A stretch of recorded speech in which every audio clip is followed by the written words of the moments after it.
Muy buenos días. Hoy quiero empezar leyendo una promesa hecha por el Señor Jesús. Esta se encuentra en el Evangelio según San Juan. Jesús nos dice: Yo he venido para que tengan vida y para que la tengan en abundancia. Juan capítulo 10, versículo 10. Una de las grandes promesas del Evangelio es la vida. ¿Esto quiere decir entonces que estamos muertos? Y si estamos muertos, ¿qué es lo que causó nuestra muerte? Alguien puede decir que no está muerto y por lo tanto para él no es esta promesa. Y por ello no le interesa o le es irrelevante este mensaje del Evangelio. El apóstol Pablo puede ayudarnos a entender esta aparente contradicción. En la carta a los Efesios, él nos dice que Cristo nos dio vida cuando estábamos muertos en nuestros delitos y pecados.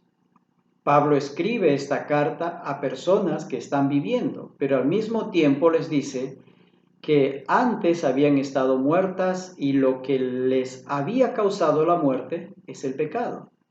Indudablemente Pablo está hablando de una muerte espiritual, la cual fue causada por el pecado.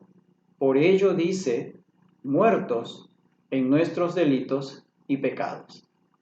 Para entender esta promesa de la vida que nos ofrece el Evangelio, necesitamos primero entender y aceptar la realidad del pecado y la muerte en nuestra vida. Mientras no aceptemos esta realidad, nunca podremos entender lo que son la muerte y la vida. Por ejemplo, miremos lo que está pasando hoy con esta pandemia. Cuando escuchamos sobre esto por primera vez, no le dimos importancia. Dijimos que era un cuento chino. Cuando llegó a nuestro país, tampoco le dimos importancia. Dijimos que era una gripe más. Recién cuando reconocimos la gravedad del asunto y empezamos a tomar los respectivos cuidados para evitar ser contagiados, recién allí iniciamos el proceso de restauración de la salud de nuestro país, en el cual aún estamos. Así también, nunca podremos procurar la vida eterna que el Evangelio nos ofrece si primeramente no reconocemos la gravedad del pecado y sus consecuencias en nuestra vida.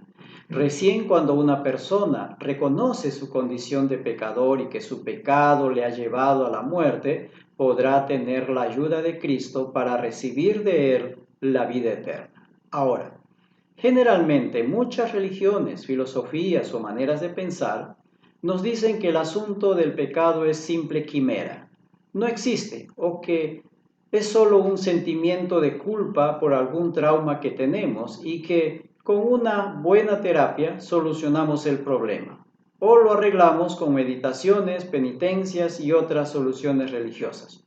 Pero la Biblia nos dice y demuestra que el ser humano es pecador y como tal espiritualmente está muerto y que necesita la ayuda de Dios para perdón y vida eterna. La vida que el Evangelio ofrece es vida eterna y esta la obtenemos cuando aceptamos que hemos pecado contra Dios. Por ello, debemos arrepentirnos para con Dios y aceptar por fe a Jesucristo como nuestro único y suficiente Salvador. Y Cristo es único Salvador, porque Él nos sustituyó con su muerte en la cruz. Tuvo que morir en lugar nuestro, debido a que la paga del pecado es muerte. Ante este mensaje del Evangelio que nos habla de vida, pecado y muerte, podemos preguntarnos, ¿por qué el Evangelio no nos habla solamente de la vida? Pues de esta manera tendría un mensaje más atractivo y positivo.